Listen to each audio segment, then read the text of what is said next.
Okay, let's unpack this. Sometimes the most chilling stories, they aren't the big conspiracies, you know? They're about this quiet, calculated darkness right next door.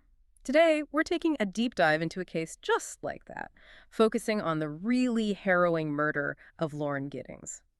It's a story that shows the stark contrast between, well, a vibrant life full of promise and this dark, meticulously planned fantasy. Yeah, and what's really compelling here, I think, is the sheer depth of the source material we actually have. We're talking about a comprehensive overview pulled together from various reports, legal documents, and, even personal accounts. It's incredible, really.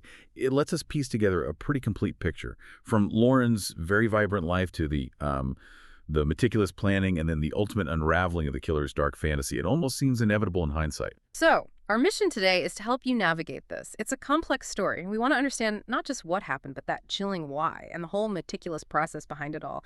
We're going to try and draw out some surprising facts, insights that maybe challenge how we think about premeditation, motive, and how even a plan someone thinks is perfect can just, well, fall apart.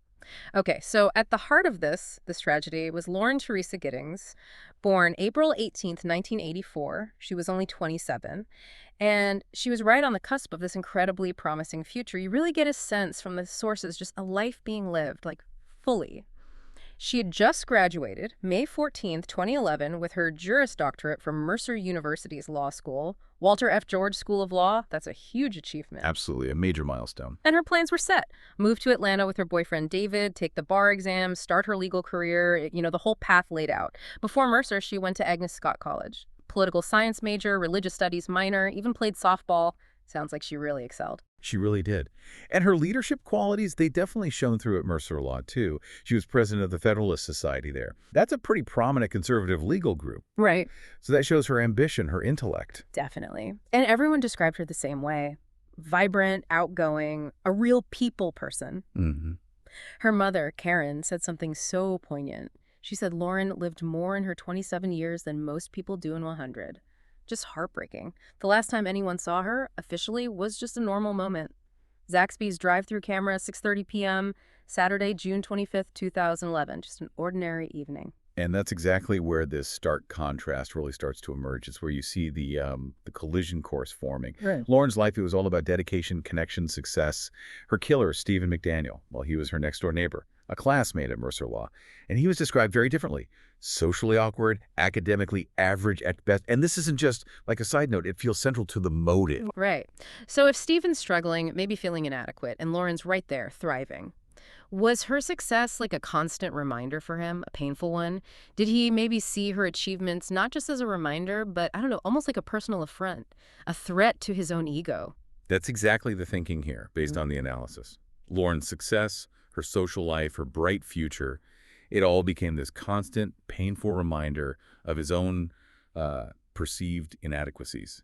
And the insight is chilling. The crime wasn't random. It feels very targeted, like the annihilation of someone who represented everything he felt he wasn't. It's almost like a projection, projecting his own failures onto her success, trying to erase what he couldn't achieve himself. Wow. That takes us into Stephen McDaniel's inner world, which sounds deeply disturbing, almost like he was living in some kind of delusion. I mean, is it common for these kinds of deep fantasies to just exist completely separate from reality? Or do you usually see cracks appearing sooner? Well, what's fascinating and frankly terrifying here is how this perfect murder fantasy wasn't just some dark thought. It seems to have been a deeply pathological way for him to compensate. He couldn't get the success or recognition, maybe the power he or his family wanted through, say, a legal career. So he looked for mastery elsewhere in, violent crime. The fantasy gave him this alternative path to feeling powerful, significant. In his own twisted mind, he wasn't just an average student. He was this cunning, superior mastermind. And this wasn't new, right? This idea started way back. Way back, as early as 2007, apparently. Years before he even moved to Macon, years before he killed Lauren. He even told a college roommate some really chilling specifics, how he'd kill someone, dismember the body with a hacksaw, scatter the parts in the woods to avoid getting caught. Right. He actually said he had no conscience, that he relished his power. Talked about this psychopathic need to establish dominance and feel the power of having someone's life in his hands. That's just... It's almost impossible to square that with the image he projected. Quiet, unremarkable. People thought he was smart but awkward. And his mother apparently had these huge ambitions for him. Supreme Court justices, even. But online, under the name Salel, he was writing these sociopathic rants, violence, gore, completely hidden. Yeah, that facade is absolutely key. He built this meticulous fantasy world, and then, frighteningly, he started putting it into action systematically. This wasn't some impulsive act. The sources painted as a carefully planned, systematically executed project. His preparations are almost surgical in their detail. Okay, so how did he prepare? What did investigators find? Well, let's look at the digital side first. Investigators found hundreds, literally hundreds, of pictures of Lauren Giddings on his computer, on his camera. And crucially, surveillance videos. He filmed her from outside her apartment on the very night she was murdered. That's how he got the nickname, The Watcher. Chilling. His internet search history was, well, it was a deep dive into a depraved mind. Over 14,000 searches. Many about Lauren Giddings, her social He media. was stalking her online. Exactly. But it went much darker. Searches for sadistically violent porn, methods of dismemberment, and even this term gynophagia, which is a fetish involving eating human flesh. It's just deeply disturbing. And then the planning got really specific, didn't it? Like about her apartment security. Unbelievably specific. Oh. On June 24th, the day before she was last seen, he searched how to disarm the exact brand of burglar bar she used on her apartment door. That detail, the specific brand of burglar bar, that's not just idle thinking. That's operational planning. That level of granular detail. Yeah. Years in the making, you said. Does that make this case stand out? It absolutely does. It shows a level of focused intent that's quite extreme. And his physical preparations mirrored this digital obsession. He got his hands on a stolen master key for the apartment complex, Barrister's Hall, that gave him access, silent access. He bought a Stanley brand hacksaw, the exact tool he'd fantasized about using years earlier. About a week before the murder, June 19th, he actually went out and surveyed his grandfather's property, a 63-acre wooded area in Pike County, scouting disposal sites. And just 2 days before she vanished, June 23rd, he's on Walmart surveillance video looking at boat anchors. Suggests he was thinking about how to weigh down body parts. Wow, that's an astonishing level of planning. Down to the lock types, scouting locations, it really does reshape how you think about premeditation. It wasn't just a thought, it was like his twisted project plan. It really was.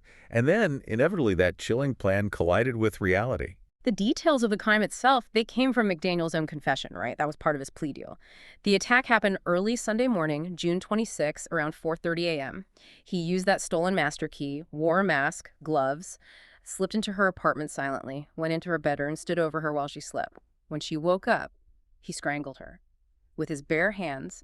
Then he carried her body into her bathroom, put her in the bathtub. Just clinical, horrifying detail. And his behavior after the murder, it shows this profound detachment that's really unsettling. He just went back to his apartment next door. A few hours later, like 5:42 a.m., his internet history shows him searching about blades. And then right after that, he starts watching The Hangover Part 2, a comedy movie. Hours after murdering his neighbor, watching a comedy. Exactly. The sheer chilling banality of it. It speaks volumes about his lack of remorse, his emotional disconnect. It's almost unfathomable. Later that night, or maybe the next day, he went back into her apartment, used the hacksaw in her bathroom. He put her head, arms, and legs in trash bags, threw them in a big commercial dumpster at the law school. He figured correctly it would be emptied off and the contents lost. But he made a mistake with the torso. He did. And this is where the perfect murder fantasy really hit a wall. His fatal flaw. He put Lauren's torso, wrapped in 5 plastic bags, into a smaller wheeled trash can right there in the apartment parking lot. Unlike the big dumpster, this was just a residential bin. It wasn't emptied as often, and it was sitting out in the Georgia summer heat.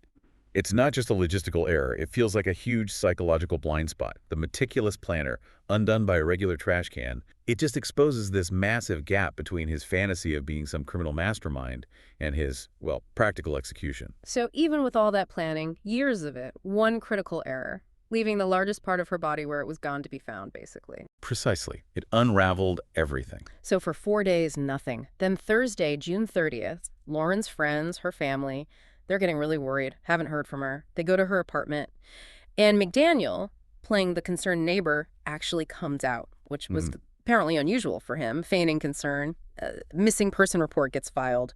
And then the discovery happened pretty fast, didn't it? Very fast. Detective David Patterson was on the scene. He noticed this awful smell, flies, around that green-wheeled trash can in the parking lot. He looked inside and found the torso. And then came that TV interview that afternoon. Yeah, the same afternoon. And this was just pure hubris, really. He agreed to an on-camera interview with a local reporter, WGXA, right near the crime scene. He's playing the worried friend, offering theories. Maybe she went running, someone snatched her, stuff like that. But then the reporter tells him on camera that a body has been discovered on the premises. And his reaction? That video went everywhere. It did, because his composure just completely crumbled. He started stammering, eyes darting around, and he says that line, "I think I need to sit down." That was the psychological smoking gun. His shock came before anyone officially said the body was Lauren's. It showed he knew exactly what was in that bin, and he was shocked it hadn't been taken away yet. That reaction gave investigators immediate probable cause, led straight to a very long interrogation, 12 hours, and the search warrant for his apartment. And that search, it sounds like it uncovered a mountain of evidence. It wasn't just one thing that pointed to him, was it? Not at all. It was this interlocking web of proof. Physical, digital, testimonial. It left absolutely no room for reasonable doubt. The police, the FBI, they tested over 200 items. It's a textbook case of how investigators build a case piece by piece. Okay, let's break that down. Physically, what did they find? Physically. Yeah. They found the hacksaw hidden in a storage closet with Lauren's DNA on it. They found the hacksaw packaging in his apartment, also with her DNA, tied him directly to the weapon. They found the stolen master key, explained how he got in. In his dresser drawer, they found Lauren's stolen underwear, a disturbing indicator of stalking, maybe prior entries, a trophy. Cadaver dogs alerted in his apartment the scent of human remains. Police noted scratches on his face, his torso suggesting a struggle. And in Lauren's tub, Lumeral revealed blood spatter, saw marks, consistent with the dismemberment. Okay, and digitally, beyond the searches. The digital evidence was damning too. Those covert videos he took of Lauren on the night of the murder, huge for premeditation. His internet history, obviously, showing the planning, the mindset, those disturbing interests like gynophagia. They also found Lauren's personal thumb drive in his possession, another stolen item, another direct link. And finally, the testimonial and behavioral stuff. Right. You had his ex-roommate's account of the whole perfect murder fantasy from years before, established the long-term ideation. And then, of course, McDaniel's own performance in that TV interview, completely self-incriminating. Even the child pornography found on his devices, while technically a separate crime, it painted a picture of broader deviancy, obsession. So it's like connecting the dots. The fantasy leads to the planning, leads to the tools, leads to the act, and then the behavior gives them away. Exactly. It's a textbook example of linkage analysis. No single piece tells the whole story, but woven together. It created this completely irrefutable narrative. His fantasy of the perfect murder, it just collapsed under the weight of all that evidence and, frankly, his own critical mistake. So by spring 2013, almost 3 years later, the legal process is heading towards a trial. But it never gets there, does it? No, it doesn't. Facing that mountain of evidence, the very real threat of the death penalty, McDaniel accepted a plea deal. Just about a week before jury selection was supposed to start, he pleaded guilty to felony murder, sentenced to life in prison. He'll be eligible for parole in 2041 after he serves 30 years. A really key part of that deal was he had to provide a full written confession, including the details about what he did with Lauren's unrecovered remains. In exchange, those child pornography charges were dismissed. And for the prosecutor, David Cook, this was seen as a strategic move, right? Very much so. Cook saw it as securing a guaranteed life sentence, definitely protecting the public. It also avoided a long, costly trial, potentially years of appeals, which he felt could have placed justice in jeopardy. And crucially for Lauren's family, it forced McDaniel to give them answers a trial might never have provided. Cook himself said, "Even if Stephen McDaniel had been found guilty, we never would have known exactly what happened to Lauren, how she died, or what became of her body." That confession was vital for them. But McDaniel tried one last manipulation, didn't he, with the family's lawsuit? He did. He almost blew up the whole plea deal by demanding the Giddings family drop their wrongful death lawsuit against him. Lauren's sister, Caitlin Wheeler, rightly called it him, taking advantage of us in our most vulnerable state. They eventually reached a consent judgment, but it just showed his mindset, still trying to control things. That day in court, April 24th, 2014. It was powerful. Lauren's parents, Bill and Karen Giddings, they faithed him. Told him he tried to extinguish Lauren's light with his darkness. He did not come close. A friend just looked at him and said, "You are the devil." McDaniel apparently just stared down, silent. The judge called the crime truly evil. And even locked up for life, he hasn't stopped trying to fight the conviction. No, he hasn't. He's waged this persistent, but so far completely fruitless, campaign from prison, filing appeal after appeal, petition after petition. He's tried to paint himself as a jailhouse lawyer, a victim of the state, even represented himself back in 2018 trying to get a new trial. He's filed multiple habeas corpus petitions challenging his detention in state courts, federal courts, all rejected. His arguments aren't really about innocence. They're procedural, claiming he wasn't mentally okay when he consented to the search, that his legal notes were intercepted, his lawyers were bad. His dad even started a GoFundMe for a bit, but clarified it was about alleged mistreatment, not trying to say he was innocent. But the bottom line is, as of June 2024, Stephen McDaniel is still in Hancock State Prison. Parole eligibility remains 2041. So the legal side seems settled, but the human tragedy, that obviously continues for Lauren's family. Absolutely. Despite his confession, the fact that her head, arms, and legs were never recovered, that's an ongoing source of pain. They're likely lost in a landfill somewhere. But her family, they haven't given up hope of, well, bringing all of Lauren home. As recently as 2025, there were renewed efforts to search that 63-acre property owned by McDaniel's grandfather, that same wooded area he scouted. That search, it's just a testament to their incredible love, their refusal to let McDaniel have the last word on this. And amidst all that pain, they've built something positive in her name. They really have. They established the Lauren Giddings Scholarship Fund at Agnes Scott College, where she did her undergrad. Through things like memorial walks, softball tournaments, they raised the money, reached the $25,000 endowment goal. And the scholarship, it supports first-generation college students or students studying law or special education. It honors Lauren's values, her passions. Her mom, Karen, put it beautifully. If they could just enjoy and pursue their dreams a little bit in the way that Lauren did, we would be so happy.